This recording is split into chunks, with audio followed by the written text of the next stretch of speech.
哦，我听不太懂，你能不能再跟我们讲一遍啊？啊，各位家长不好意思啊，如果你们有什么问题的话，待会儿跟当值的医生或者护士询问。我们还有别的病房要查，咱们不能耽误别的孩子，对吗？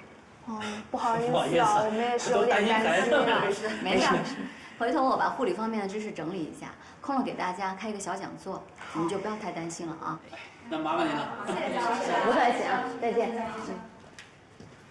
你能不能搞清楚自己的身份啊？对不起啊，我只是想帮帮他们。你帮什么呀？护理的问题有护士会去解决，我们是医生，我们有我们自己要做的事情。你先做好自己的分内事，再做你的圣母吧。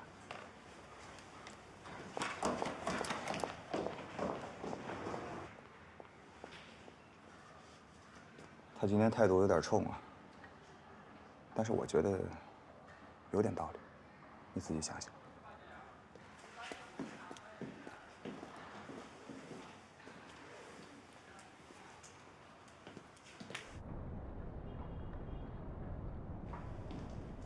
哎，谁呀？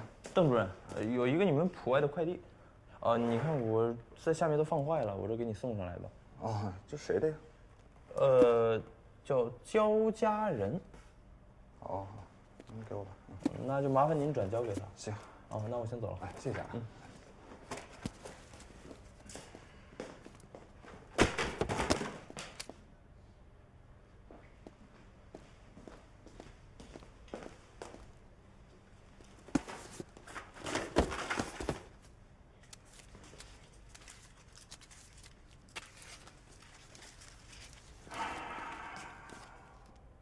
家人啊，你寄来的钱和礼物都收到了，福利院的弟弟妹妹们都很想念你，大家都做了礼物给你。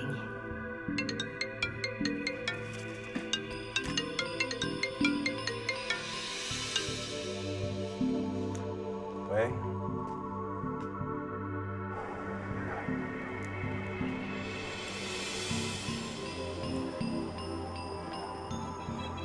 把我叫到这里来干嘛呀？啊？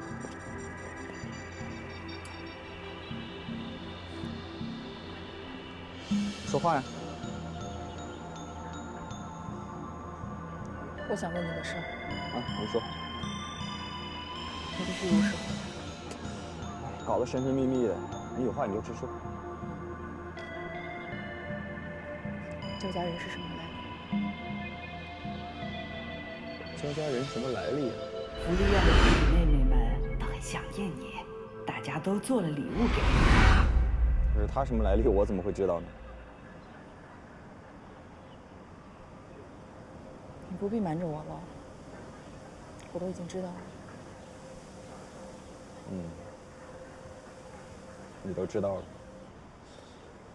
了。啊，那好，公主，我也跟你说啊，咱们呢，英雄莫问出处，不管人家曾经如何，我们要看的是他现在的能力。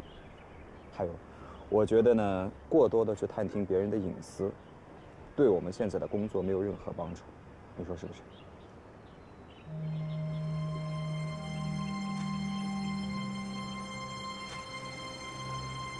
你要是不愿意说就算了。啊？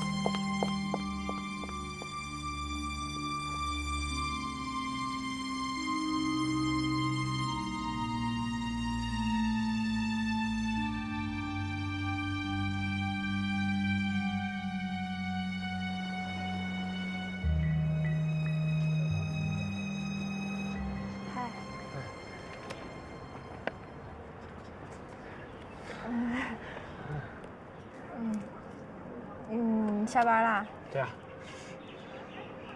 你又吃泡面啊？你又少吃这东西，这东西对身体不健康，不好消化。啊？你干嘛去啊？哦，今天呢是我同学孩子满月，参加满月酒席去。哦，我还以为你又要去相亲。没有，真的没有，真的我不骗你。我给你看，这是他们的邀请函，真的是酒席。哎，你给我看这干嘛呀？我又不是，搞得好像我很在意。我这不是怕你误会吗？你看，我误会什么呀？你快走吧，一会儿赶上晚高峰了。可是，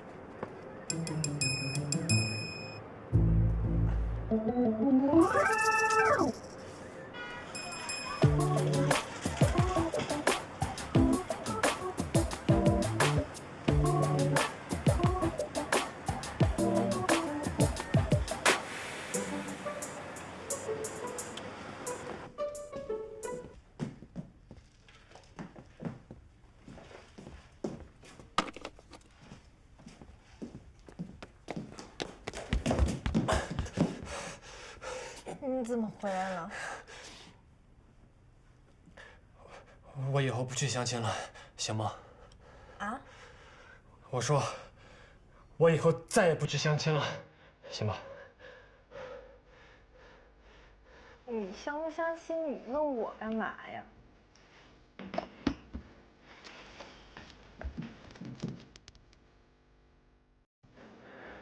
真妹问过你的意见吗？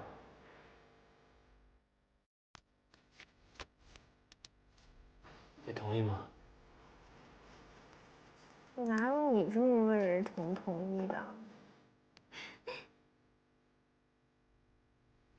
那我还得看你表现呢。好，那你看我表现。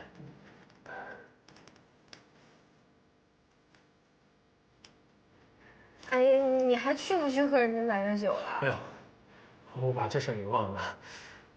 那我现在就去了啊。一定要看我表现啊！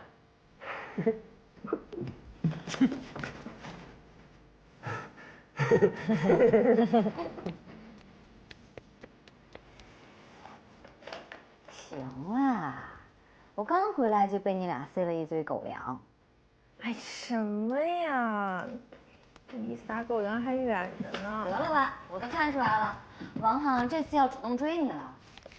哎呀，不会是想要拒绝他吧？他今天要是不跟我说这事儿，我真打算拒绝他。为什么呀？你不是一直对他都挺有好感的吗？贵有好感有什么用？他要是再不择偶提，我真打算拒绝了。我才不要喜欢一个畏畏缩缩的男人。得了吧，人家这次啊已经很明确了，抓紧这个机会。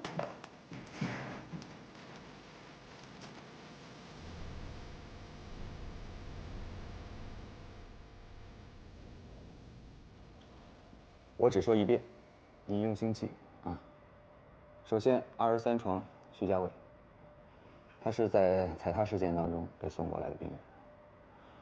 我们老师啊，你之前不是说踩踏事件的病人不用管了吗？不是你要不要听？听，当然听了。我们在给他抢救的时候呢，我们怀疑啊，他有阵发性室伤性心动过速。那个，您这 PPT 做了多少页啊54页吧？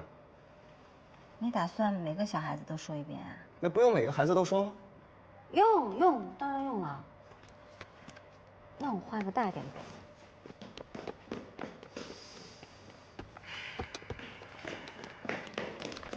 开始吧。你那个站着呢，坐着记。哦，心内的人呢，跟徐家伟的家长协商过了，他们决定择期治疗，所以就提前出院。因此呢，你要过去跟徐家伟的家长交代一下，如果徐家伟在外面发生了心脏骤停的情况，记住千万不能做心肺复苏，最快的方式就是刺激他颈动脉附近的迷走神经。但是你要注意一点，不能只靠说，你要教给人家家长到底应该怎么做，确定他学会了。 54页的 PPT， 每一个病童的病情记录、护理的要点、突发情况的处置。儿科医生的工作绝不止上班时间，而是伴随着整个的生活。在这样日复一日的生活里，焦家人甚至都来不及注意，原来自己已经默默地前进了那么多，而他和邓子航的关系也在不知不觉中改变了。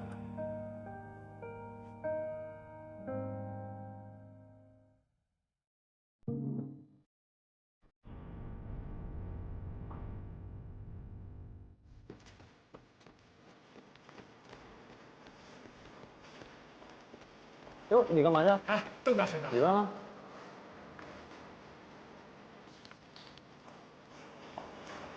子昂，毛毛情况不对劲儿。走。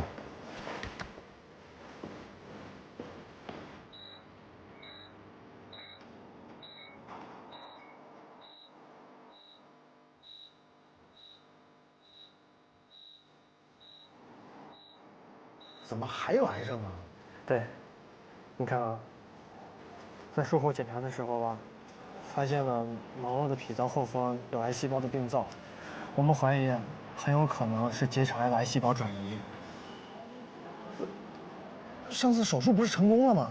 结肠癌的手术是成功了，但是脾脏的手术还得找个时间再做一次。还要再做一次？而且术前还得需要放疗和化疗，不能马上动刀，还得在医院待一段时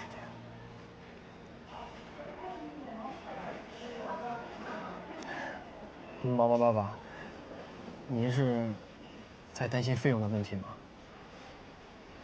王医生，我们也不想欠医院的钱，我们就是个普通家庭。上次毛毛的手术费，我们家就已经……毛爸爸，我理解。你看这样啊，我尽量用一些能报销的药，您看这样可以吗？那太谢谢你了，谢谢，真的谢谢你，王医生。没事，真的谢谢。别客气，我们都应该的。我给你看一下。不是，王医生。子昂，怎么样？孩子情况挺糟糕的吗？你跟我说实话嘛？你觉得毛毛这次转移跟我的手术有没有直接关系？我可以很负责任的告诉你，他这个程度肯定不是。根据癌症的情况来看啊，我估计是通过淋巴或者血液转移了。如果是临近器官的话，你在做手术的时候肯定一眼就看到了。但是很棘手啊，偏偏这次转移的是脾脏，是有些难。你有没有想到什么好的方法？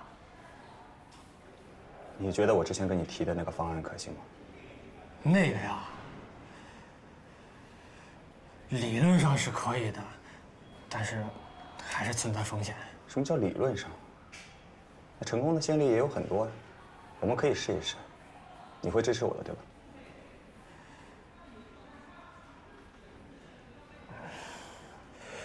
可是你要这么做的话，是在赌毛毛的运气啊。他刚刚做完那么大的一个手术，现在免疫力有多低啊？如果我不这么做的话，他连一点赌的机会都没有了。家属那边就交给你了，帮我嘱咐一下。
喂，妈，我刚没听见。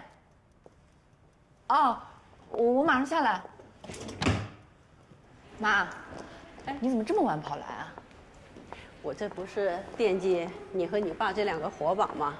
今天去你舅舅家了，顺便给你们带点吃的。我猜你们多半是没吃饭。谢谢妈。真是，年纪轻轻的就不好好吃饭，将来跟你爹一样熬成胃病，就有了你的苦受喽。吃啊。妈，我爸他有没有去过云南啊？去过呀。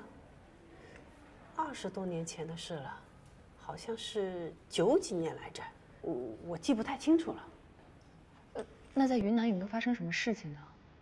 当时说是去参加什么救援，结果去了好久都没回来，我都生气了，跟你爸在电话里吵架。我跟他说，你要是再不回来，干脆就别回了，在云南再成个家得了。其实我就是想吓唬吓唬他，没想到把你爹这给吓了哟。你怎么了？啊？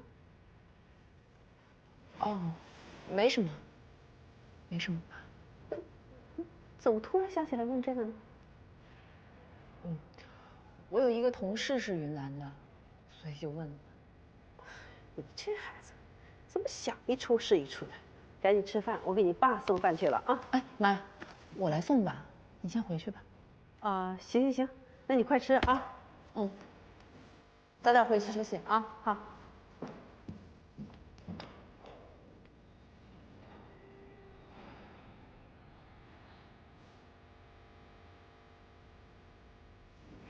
为什么？哎。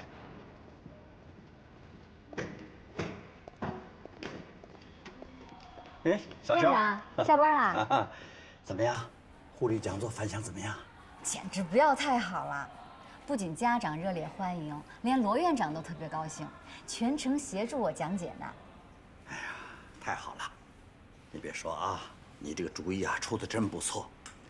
以后我们同心呢要多开发一些类似的公益活动，这样呢不仅可以促使孩子们的痊愈，而且可以预防一些疾病和意外的发生。没错，以后你要开发这样的活动，我第一个报名参加。哎呦，那太好了！哎，什么好吃的呀？啊，这个啊是罗院长亲手包的馄饨，可香了。你要不要尝尝？嗯，香吧？我可没这个口福，别人犒劳你呢，你留着自己慢慢享用吧。啊，继续努力啊！谢谢院长。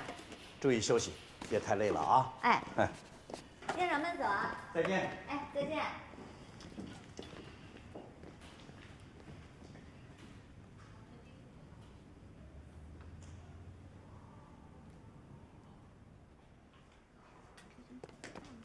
那，罗院长的私房大馄饨。呀，那罗姐的手怎么了？什么意思啊？她手如果不是粉碎性骨折，你看能包出这个样子的馄饨呢？啊？我包的馄饨有这么丑吗？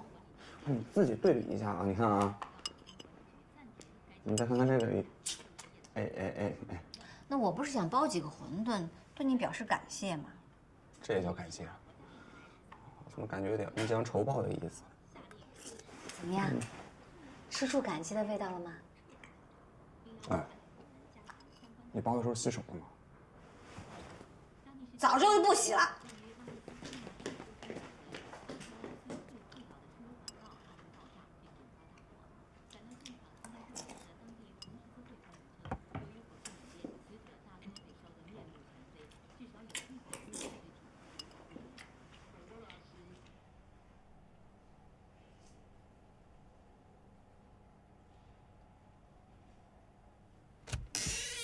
哎，家人，怎么不吃啊？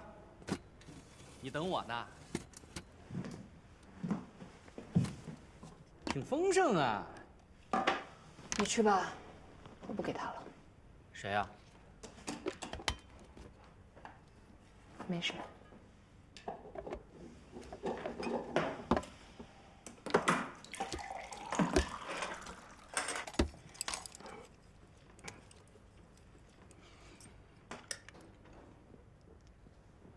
你是不是有什么心事儿啊？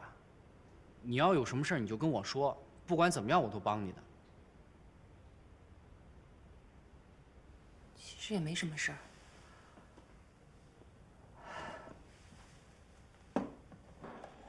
是这样的，我一个朋友，他其实家里本身气氛挺好的，父母很恩爱，对他也宠爱有加。但是他突然发现，他爸跟一个女孩有不清不楚的关系。他爸爸出轨了？不是的。他怀疑这个女孩是他爸爸的私生女。现在也不知道该怎么办了。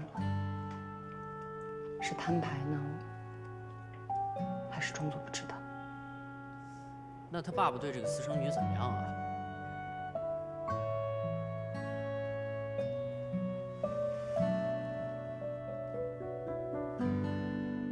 挺好的，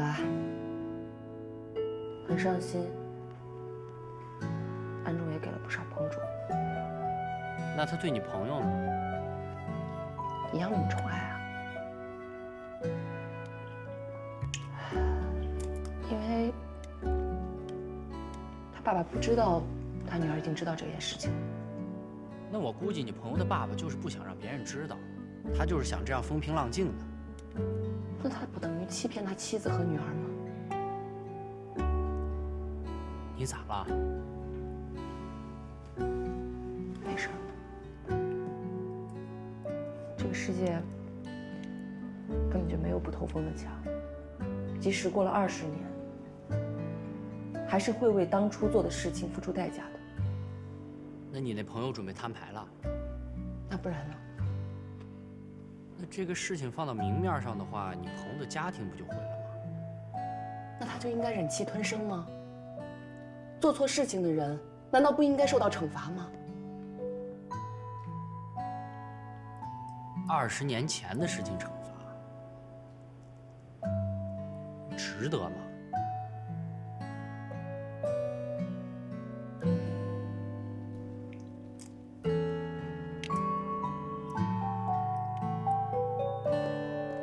还剩你一个，你把它吃了吧。不用了，我担心你有幽门螺旋杆。胡说什么呢？你尝尝你自己的手艺，真的特别好。尝尝，我服了你都。有这么好吗？也太好吃了吧！别看它卖相不怎么样，真的味道太棒了。真的？可以去卖了。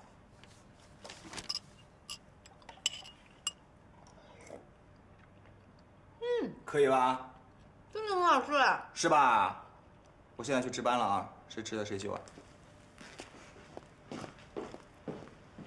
幼稚。我跟你讲啊，他这个人就是嘴上毒，人心可好了，时间长了就知道了。唉，真是不知道什么样的家庭才能培养出这么变态的惊风犯者。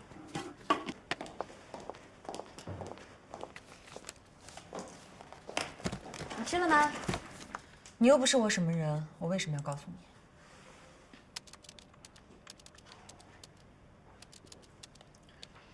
原来正常家庭也能培养出惊风患者。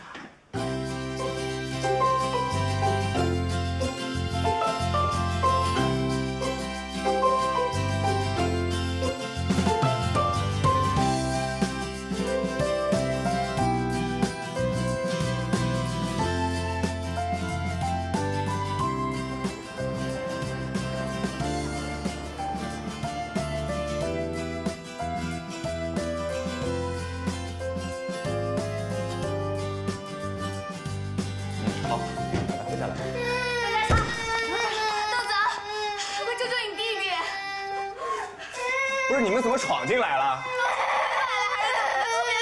你们挂号没啊？这个当哥哥家还挂什么号啊？你过来看看他。你没挂号，出去挂号去，这是我们医院的规定。院长，你这样对你弟弟，你就不怕你爸知道吗？别哭。不好意思啊。不好意思啊，我们这儿有病人，没法对你叔叔照顾。你看，你要不要下去报告？等啥？你给我等着！慢点，慢点。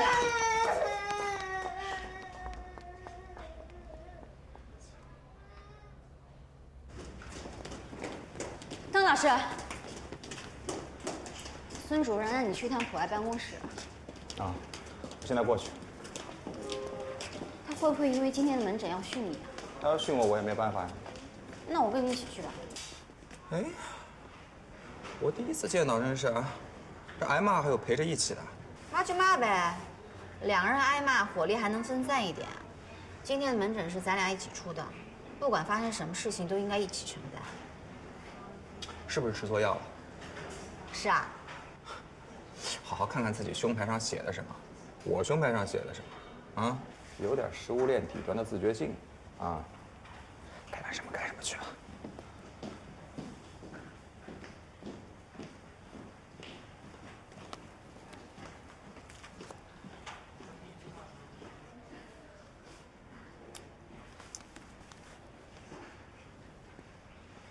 我就知道，专门把我叫过来，不可能只是骂我一顿。你这人啊，有的时候样子是挺欠骂的，但是你做的事儿呢又不该骂。我只是觉得你或许想要了解一下邓家畅小朋友的治疗情况，但是啊，又死要面子不愿意开口。邓家畅已经被安排入住骨科，要不要去看看他？我看过他病历了，没什么大问题啊，过几天就能出院了，不用看。你这人啊，我觉得你真有意思。你明明心里面是关心的，为什么嘴上非要这么说呢？装高冷。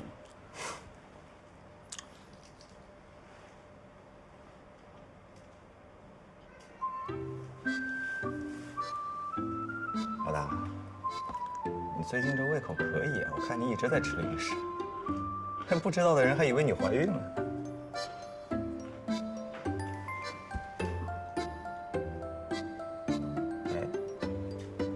不对，有情况啊，不会真让我说中了吧？哎，你可以呀，老大。不是，你今年多大了呀？42了吧？啊，你真行啊！确切的跟你说，我今年43了。怎么样？高龄产妇要被你歧视啊？不是，好事儿，天大的好事儿。但是你自己心里得有数啊，别太不当回事儿了。你坐，千万别激动啊。没事儿，我跟你说，有经验，一点症状都没有，就是特别想吃。真是，哎，如果我没有记错的话，这个娟姐夫今年50多了吧？哎，你俩可真行，一个50多，一个40。行了啊，没事儿干扰你是不是？闲得慌，赶紧忙你的去吧。快出去！真是，还娟姐夫呢，没当没想。赶紧去吧你。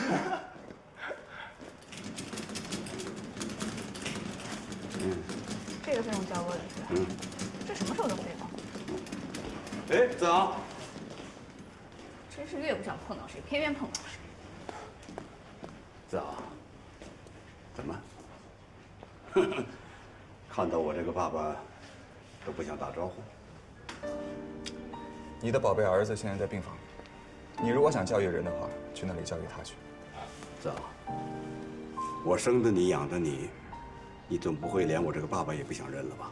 老邓啊，你可别叫那么亲热了。我今天算是见识到邓医生的架子了，人家可说了，在这医院里啊，你就算是他的亲爸，他也不会放在眼里的。子昂，你干嘛去啊？哎呀，还有什？老邓，走了。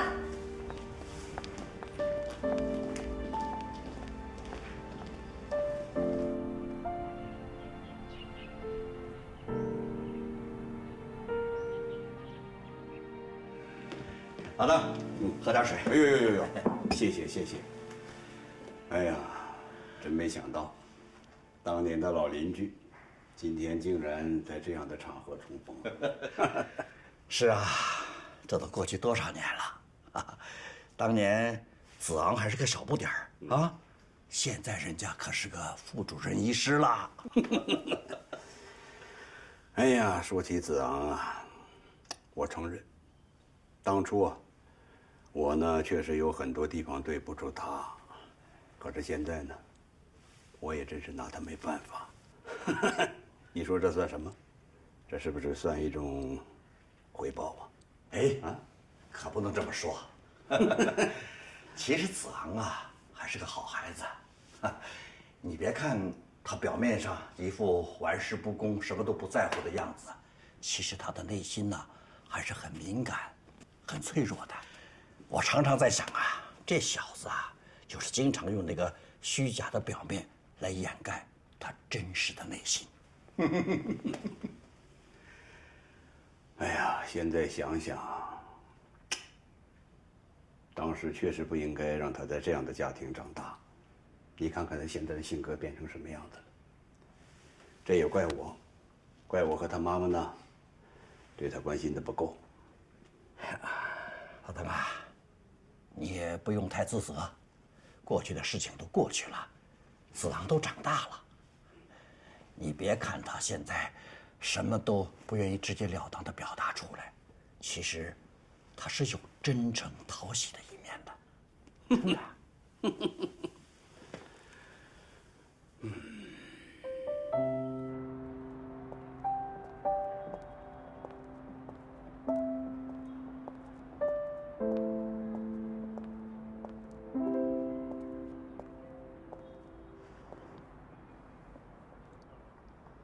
门诊的事我听说了，不管别人怎么想，我都支持你的做法。本来就应该在医院遵守你医院的秩序。那个女人当着那么多人的面说了那些话，一点都不顾及你的感受。要是我也会把她赶出去。你怎么感觉比我还激动？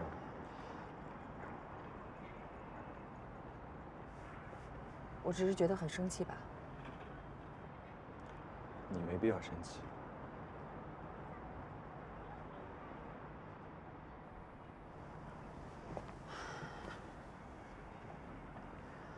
不管你相不相信，你现在的心情我能够理解。其实我现在还好，习惯了。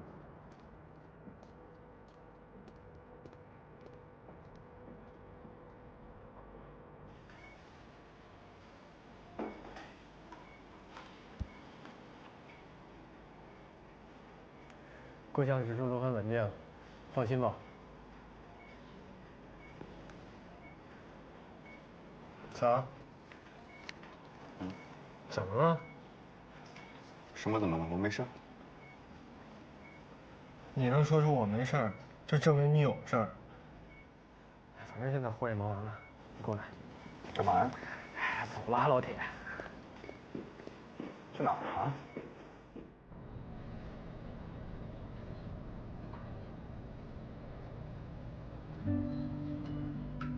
哎呀，子昂和老邓这对父子的心结，还真难解呀。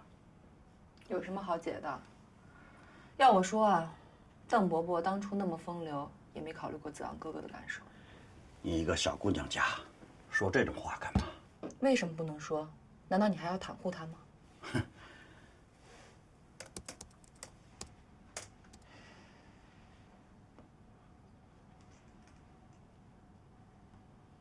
爸，你一直拿着2盆兰花，当我一样宝贝着，对吗？那当然。 2盆兰花，2个家人。爸，焦家人到底是你什么人？你胡说什么呢？这孩子，现在就咱们俩，你也没必要瞒着我。所有人都说焦家人是你的关系户，你是一个那么有原则的人，屡次3番的给他开后门，而且他也叫家人，他不是你的女儿是谁呢？ 你真的想知道？我一定要知道。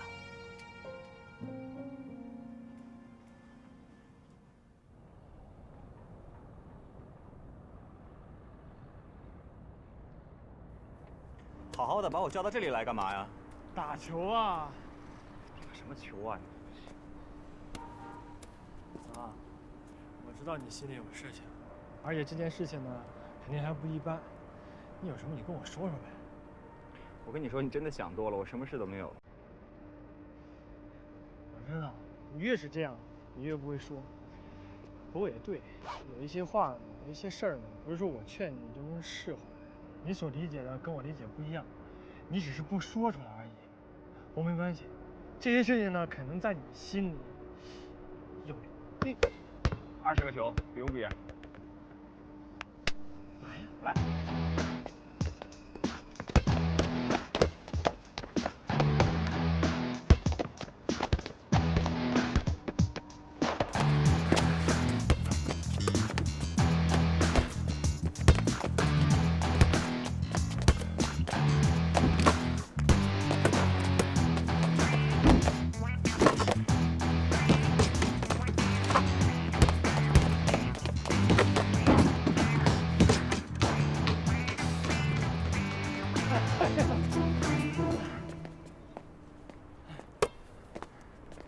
你啊？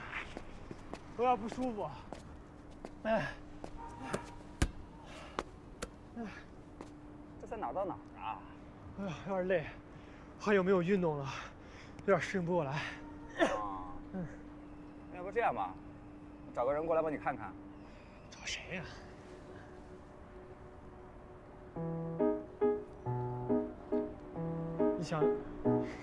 你想让谁来啊？方曼啊？你有病啊！我叫方曼干嘛呀？他会看吗？神经病！我找小娇。原来你竟然是邓大神认亲事件的见证人呀！他根本就没有认好嘛。不过今天门诊的信息量实在是太大了，我到现在还没有搞清楚邓家的豪门恩怨。但是呢，至少够拍一部很长很长很长的狗血家庭伦理剧。哎，像你这种知道太多、脑子不够用的人，一般活不过2集。你当心邓大神杀你灭口！他敢！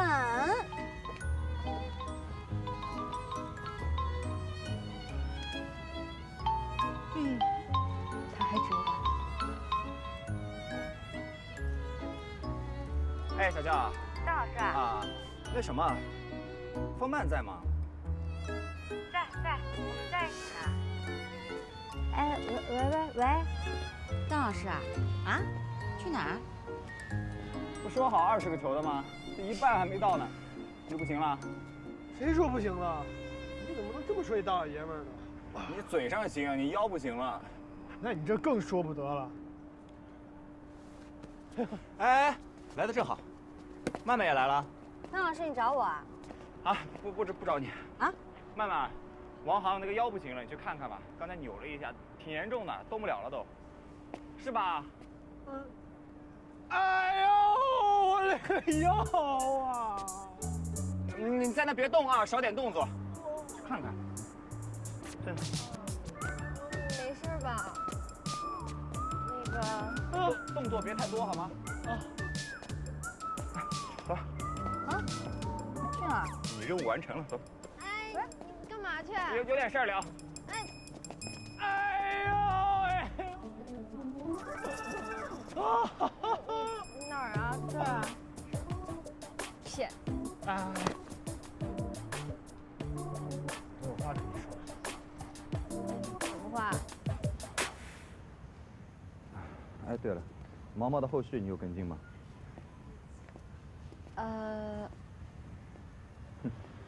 你知道我为什么没有立即采取手术？因为刚进行过手术，如果2度手术的话，会加重病情。错。不对吗？如果要进行2次手术的话，难点是什么？难点？因为癌症侵略的地方在后方，所以手术选择的术式会比较困难。只有这样吗？还有呢？还有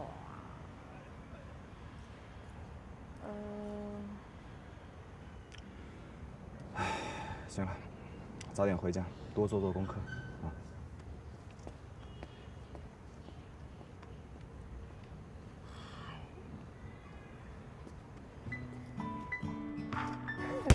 12个了。嘿。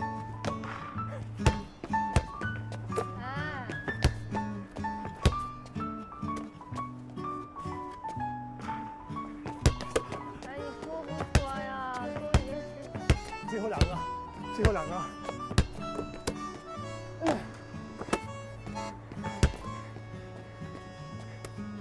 哎，说吧。再抽俩行吗？不行了，太晚了，我得回去了。我走了。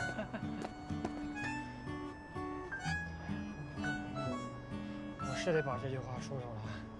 我刚才也说了。我投进10个球就说，可是没想到我都投15个了。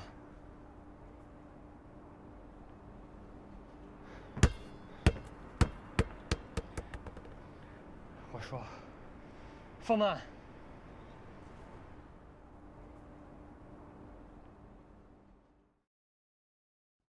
大家好，今天来聊一聊儿童坐车安全事项。车祸是每年造成低于19岁孩子死亡最高的危险因素。实际上，孩子坐在父母的腿上，由父母抱着是最危险的。一旦出现急刹车或急转弯或者车祸碰撞时，孩子或许被您的身体压伤，或者被摔出车外。另外，孩子天性活泼，有时会将手或头伸出窗外，或无意中按着开门的按钮将门打开，身体再靠在车门上，说不定就会从行驶的车内翻出车外。所以就有这样的要求：4岁以下儿童乘车需要使用儿童安全座椅，12岁以下儿童需要坐在后排。父母要对孩子进行安全教育，避免行车途中将手及头伸出窗外看风景或扔东西。车门或车窗开关最好设置成由驾驶者控制，不要将孩子单独留在车内。儿童安全座椅的选择要根据孩子的年龄及高度选择合适的。椅子、座椅一定要按照说明书安装，确保安装牢固，并确保不遮挡安全气囊。安装的位置是在后排中间或后排最左边。安全椅有后向式及前向式2种。小于2岁或体重身高未超过后向式安全椅厂家的设置上限的，尽量使用后向式的安全椅。之后就应该换成有5点式样安全带的前向式安全椅。谢谢。